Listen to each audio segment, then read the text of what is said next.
আসসালামু আলাইকুম। আশা করি সবাই ভালো আছেন। তো আজকে একটা জিনিস নিয়ে আলোচনা করতে চাই যে আ আমাদের এই দুনিয়াতে যত কিছু আছে আশা করি শেষ পর্যন্ত দেখলে ইনশাআল্লাহ আ কিছুটা উপকৃত হবেন আশা করি। তো শুরুতে ফার্স্টের দিকে একটা জিনিসে দিয়ে যাইতে চাই আমি যে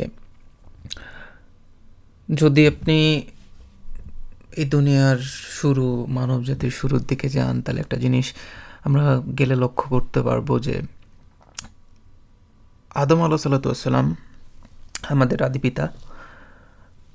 আমাদের আদিপিতার সৃষ্টির পরে আল্লাহ যখন ইবলিসকে সিজদা করার জন্য কমান্ড করেন, তখন একমাত্র সে পুরোটা অহংকারের সাথে আল্লাহর অবাধ্যতা করেন। তো তারপরে সে তার অবস্থান থেকে যদি ইবলিশের ব্যাকগ্রাউন্ডে যায় তাহলে ইবলিশ হচ্ছে সেই জিনদের মধ্যে একজন যে আমাদের আগে পৃথিবীতে জিন জাতিরা ছিল, আর সে হচ্ছে তাদের মধ্য থেকে সর্বোত্তম সর্বোচ্চ পায়াস একটা পার্সন, যদি আমরা বলি অ্যাজ এ পার্সন হিসাবে। তো অ্যাজ এ পার্সন হিসাবে সে অনেক পায়াস একটা মানুষ ছিল, জিন ছিল। সো আল্লাহ তাকে আসমানে নিয়ে গেলেন, সর্বোচ্চ পর্যায়ে দিলেন, ফেরেশতাদের বাদশা করে দিলেন, কাইন্ড অফ বলা যায়। তো সে ওইখান থেকে যখন আল্লাহ পুরা ফেরেশতাদেরকে কমান্ড করলো যে আদমকে সিজদা করতে, আদম আলাইহিসসালামকে সিজদা করতে, একমাত্র ইবলিশ করে নেই। তার মধ্যে 3টা রিজন ছিল যেটা আমি বের করছি অথবা বিভিন্ন জায়গা থেকে জানতে পারছি। সেটা হচ্ছে, এক হচ্ছে তার মধ্যে ইগো ছিল, দ্বিতীয় হচ্ছে অ্যারোগেন্স ছিল, তৃতীয় হচ্ছে ডিসঅবিডেন্স ছিল। ডিসঅবিডেন্স এই কারণে সে আল্লাহর কমান্ড শুনতে চায় নাই, সে শুনে নাই, সে উল্টা তার এগেনস্টে যুক্তি দিছে। তো এখন এই পার্ট তো গেল। এই পার্টের পরে আল্লাহ আদম আলাইহিসসালাম, হাওয়া আলাইহিসসালামকে জান্নাতে থাকতে দিলেন। জান্নাতে তার অনেক ভালো মতো সুখ শান্তিতে ছিলেন। তো একটা সার্টেন টাইমে শয়তান একটা জিনিস আমি স্কিপ করে গেছি, সেটা হচ্ছে যে শয়তান একটা টাইমে যখন আদম আলাইহিসসালামকে সিজদা করার কথা আল্লাহ বলেন, শয়তানকে বলা হয়েছিল, তখন শয়তান বলছিল যে আমি মানব জাতিকে ডিস্ট্র্যাক্ট করব, আমি মানব জাতিকে সবাইরা জাহান্নামের আগুনে নিব। সে এমনভাবে একটা কমান্ড করছিল। তো ওইখান থেকে ওই জেরের বসে শয়তান অ্যাকচুয়ালি সব সময় প্রত্যেকটা সময় ট্রাই করছে আদম আলাইহিসসালামকে কীভাবে ধোকা দেওয়া যায়। কিন্তু আমাদের আদিপিতা আদম আলাইহিসসালাম অনেক বুদ্ধিমান ছিলেন। তিনি ইবলিশের পরিণতি নিজের সামনে দেখতে পারছেন। তো দেখার পরে উনি এসব ব্যাপারে অনেক বেশি পরিমাণে চিন্তিত ছিলেন, অনেক বেশি পরিমাণে উনি এই ব্যাপারটা নিয়ে চিন্তা করতেন, সে সবসময় এই ব্যাপারটা নিয়ে অনেক কশাস থাকতেন। তো আদম আলাইহিসসালামের সৃষ্টির অনেক পরে যখন আদম আলাইহিসসালাম একা ফিল করতেছিলেন জান্নাতে, তখন হাওয়া আলাইহিসসালামকে আল্লাহ সৃষ্টি করেন। তো হাওয়া আলাইহিসসালাম কিন্তু ইবলিশের এই পরিণতিটা দেখে নাই। যদি আমি ডিরেক্টলি বলতে চাই, ইবলিশের এই পরিণতিটা হাওয়া আলাইহিসসালাম দেখতে পারে নাই। তো উনি যেহেতু দেখে নাই, আর সত্যি কথা বলতে গেলে যে শয়তান তার ধোকাটা আমাদের আদিমাতা আদম আলাইহিসসালামের মাধ্যমে দিয়েছে। তো ওই দিকটা যদি আমরা চিন্তা করতে যাই তাহলে দেখা গেছে যে এই জায়গাটাতে আমাদের অনেক ভালো একটা জিনিস শিক্ষার আছে। তার মধ্যে একটা জিনিস শিক্ষার হচ্ছে যে শয়তান আদম আলাইহিসসালামকে অনেকবার চেষ্টা করছে ধোকা দেওয়ার জন্য, কিন্তু পারে নাই। কারণ আদম আলাইহিসসালাম কশাস ছিলেন, কিন্তু হাওয়া আলাইহিসসালামের মাধ্যমে সে সফল হয়। তো এই তারই সফলতা অ্যাকচুয়ালি আসছে, যদি একটা জিনিস বলা যায় যে নারী জাতি আমাদের জন্য অবশ্যই অনেক ইম্পর্ট্যান্ট, অনেক গুরুত্বপূর্ণ, এটাতে ডিনাই করার কিছুই নেই। আল্লাহ নারী পুরুষকে উভয় প্রয়োজনেই সৃষ্টি করছেন। তো কিন্তু নারীদের ব্যাপারটা অনেক ডিফারেন্ট, তারা অনেক কিছু, অনেক কমপ্লেক্সিটি বুঝতে পারে না, অনেক কিছুর কমপ্লেক্সিটি বোঝার ক্ষমতা হয়তো বা এরকমভাবে আল্লাহ তাদেরকে সৃষ্টি করেন নাই। তো এই কারণে দেখা গেছে যে শয়তান অনেক ভালো মতো, অনেক ইজিলি ইনফ্লুয়েন্স করতে পারছে হাওয়া আলাইহিসসালামকে। তারপরে তারা শয়তানের ইনফ্লুয়েন্স হওয়ার পরে তারা দুনিয়াতে আসলো। এখন বর্তমান প্রেক্ষাপটের সাথে যদি জিনিসটা আমি চিন্তা করতে যাই, তাহলে আপনি কিন্তু সব জায়গাতেই দেখতে পাবেন যে শয়তানের ট্রিকটা কিন্তু স্টিল সেম। কেমন স্টিল সেম? যে সে কিন্তু আপনার আমার উইক জোন জানে। আর আমাদের একটা অনেক বড় একটা ব্যাপার কি, যে আমরা এই দুনিয়াতে ভুলে গেছি যে শয়তান আমাদের প্রকাশ্য শত্রু। যে জায়গায় কোরআনে আল্লাহ বারবার বলছেন যে শয়তান তোমাদের, ইবলিশ তোমাদের প্রকাশ্য শত্রু, শয়তান তোমাদের প্রকাশ্য শত্রু এই দুনিয়াতে। কিন্তু আমাদের দুনিয়ার জীবনটা এখন এমন হয়েছে যে আমরা ভুলে গেছি যে আমাদের কোনো শত্রু আছে, আমাদের কোনো কিছু আছে। মানব জাতির সবচেয়ে বড় শত্রু শয়তান। সৃষ্টির শুরু থেকেই সে ছিল শয়তান। সো শুরু থেকেই ছিল সে মানব জাতির শত্রু হিসাবে। তো এখনের প্রেক্ষাপটে যদি দুনিয়াতে আমরা চিন্তা করি যে শয়তান এখনও সেম ট্যাকটিকই ইউজ করতেছে। কীভাবে সেম ট্যাকটিক ইউজ করতেছে?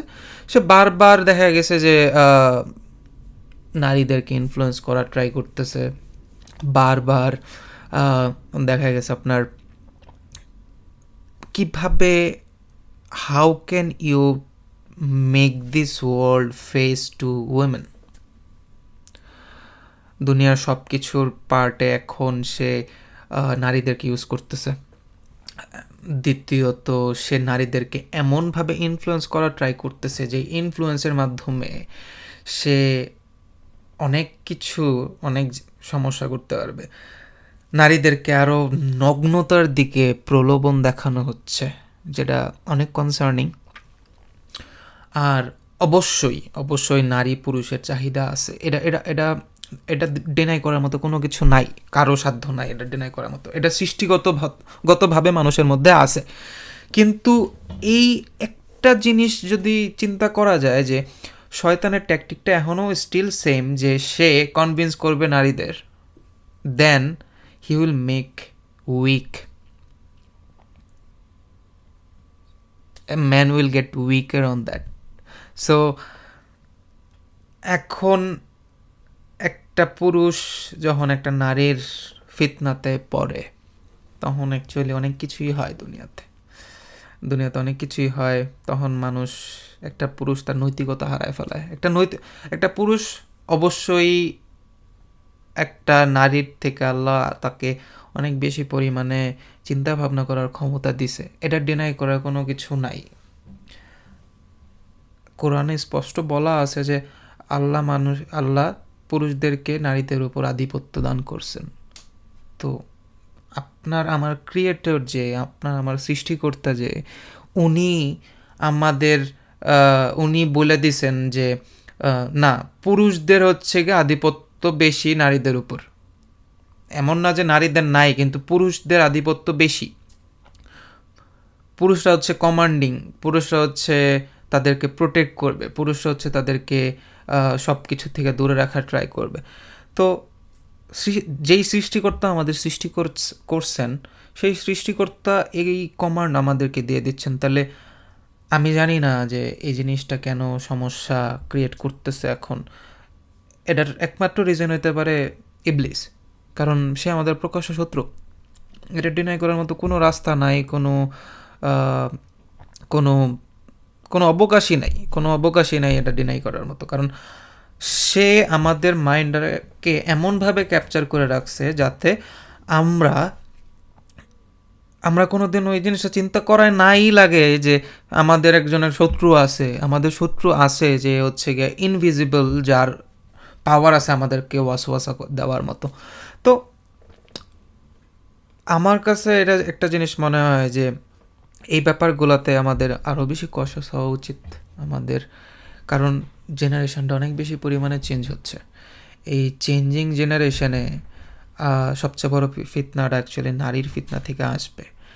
আর সত্যি কথা বলতে গেলে যদি আমি শেষ জামানার একটা কথা বলতে চাই, আমি জানি না, আমরা জানি না যে এখন কি আমরা শেষ জামানাতে আছি কি না, এটা আল্লাহ ভালো জানেন, কিন্তু শেষ জামানার দিকে একটা জিনিস হবে, সেই জিনিসটা হচ্ছে দাজ্জালের বেশিরভাগ ফলোয়ার্স হবে নারী জাতি থেকে। ইভেন শেষ জামানাতে এমন একটা হাদিস আছে যে আপনি ঘরে শিকল বাইধা রাখলেও নারীদেরকে ঘরে আটকে রাখতে পারবেন না। So that's a really cautious thing. আর প্রত্যেকটা জিনিসের একটা সিস্টেমেটিক ওয়ে আছে, কোনো কিছু হঠাৎ করেই হয় না, কোনো কিছু একটা জিনিস হঠাৎ করেই হয় না। আর মানুষকে যখন ধোকা দেওয়া হয় সেই জিনিসটা হঠাৎ করে হয় না কোনো দিনও, আর শয়তান মানুষকে ধোকা দেয়। সো সে দেখা গেছে কোনো কিছুই ডাইরেক্টলি করবে না, সে অনেক কমপ্লেক্স সিচুয়েশন আসবে। মানে আমি সবসময় একটা জিনিস মনে করি, শয়তান অনেক কমপ্লেক্স একটা জিনিস। কমপ্লেক্স একটা জিনিস এই কারণ সব মানুষ শয়তানরে ওরকমভাবে চিন্তা করে না। আবার শয়তান সিম্পল কাদের জন্য, বিলিভার্সদের জন্য শয়তান অনেক সিম্পল। কারণ বিলিভার্সরা জানে যে তার প্রকাশ্য শত্রু শয়তান, তার মধ্যে যত ওয়াসওয়াসা আসতেছে সেই ওয়াসওয়াসাগুলো শয়তানের কাছ থেকে আসতেছে। তো এটাই আমার একটা জিনিস যে সেই জামানাতে নারীর ফিতনাটা অনেক বড় ফিতনা থাকবে, অনেক বড় ফিতনা হবে। আর এই ফিতনার কারণে দেখা গেছে যে মানুষ অনেক ভুল ভ্রান্তি পথে যাবে, অনেক ঝামেলার সম্মুখীন হবে। শেষ জামানাটা অনেক কঠিন হবে, শেষ জামানাটা কঠিন হবে। আমরা ওই জিনিসটা উপলব্ধি করতে পারি না, উপলব্ধি করি না। প্রত্যেকটা নবী তার কমকে হচ্ছে দাজ্জাল সম্পর্কে সাবধানতা অবলম্বন করতে বলছেন। প্রত্যেকজন নবী তার কমকে দাজ্জালের ফিতনা থেকে বাঁচার জন্য বলছেন। সো দাজ্জাল এমন একটা জিনিস শেষ জামানায় যে এই জিনিসটা দুনিয়ার সবচেয়ে বড় ফিতনা, দুনিয়াতে সবচেয়ে বড় ফিতনা। আর সে সবচেয়ে বড় ফিতনা আমার কাছে মনে হয় তখনই হবে যখন তার সব পুরো সিস্টেমেটিক ওয়েটা পুরো ফিতনার মধ্যে পড়ে যাবে। হইতে পারে সেটা নারীর ফিতনা, হইতে পারে সেটা টাকা পয়সার ফিতনা, হইতে পারে এটা যে কোনো কিছু। তো আশা করি ইনশাল্লাহ আপনারা ভালো কোনো কিছু হয়তো বা কিছু একটা জানতে পারছেন, অথবা আমি জাস্ট আমার পার্সোনাল অপিনিয়ন শেয়ার করতেছি। আমি তো কখনো ক্যামেরার সামনে এসে কথা বলি না, but I am just trying, let's see আল্লাহ যদি ভালো কোনো কিছু করার কোনো একটা তৌফিক দান করেন ইনশাল্লাহ। আমি অনেক কিছু জানতে চাই আরও ইনশাল্লাহ, অনেক কিছু জানতে চাই, অনেক কিছু চিন্তা করতে চাই, ইনশাল্লাহ আপনাদের সাথেও শেয়ার করতে চাই। যদি আপনাদের একটু কিছুটা উপকার হয় ইনশাল্লাহ আমি মনে করি যে আমার জীবনের পারপোজটা কিছুটা হলেও ফুলফিল হবে। অবভিয়াসলি আল্লাহ এই দুনিয়াতে প্রত্যেকটা মানুষকে কোনো না কোনো পারপোজে পাঠাইছেন। তো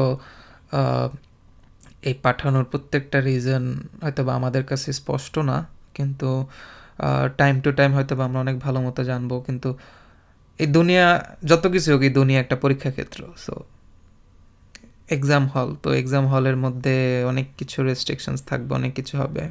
সো আমাদের ওই জিনিসগুলো নিয়ে ডিসঅ্যাপয়েন্টমেন্ট হওয়া উচিত না, আমাদের ধৈর্য ধরা উচিত ইনশাল্লাহ সব কিছুতে। আর আশা করি ইনশাল্লাহ আপনারা পাশে থাকবেন, আশা করি আরও অনেক কিছু চিন্তা করতে পারবো ইনশাল্লাহ, আপনাদেরকে কিছু আইডিয়া শেয়ার করতে পারবো, কিছু আমার চিন্তা ভাবনা বের করতে পারবো। আমার যদি কোনো ভুল ত্রুটি থাকে, অবভিয়াসলি আমার যদি কোনো ভুল ত্রুটি থাকে please let me no, because আমি চাই যে না, whatever I'm learning the good things, whatever I'm thinking the good things. ইনশাল্লাহ আশা করি ইনশাল্লাহ যে আল্লাহ সহায় হবেন আমাদের উপর ইনশাল্লাহ, কারণ আল্লাহ ওয়াদা হচ্ছে আল্লাহ বিলিভার্সদের সাথেই আছেন ইনশাল্লাহ, আল্লাহ বিলিভার্সদের সাথেই থাকবেন। আমরা আল্লাহর কাছ থেকে হচ্ছে রহমত প্রার্থনা করি ইনশাল্লাহ। ইনশাল্লাহ আবার দেখা হবে ইনশাল্লাহ। আসসালামু আলাইকুম, দোয়া করবেন।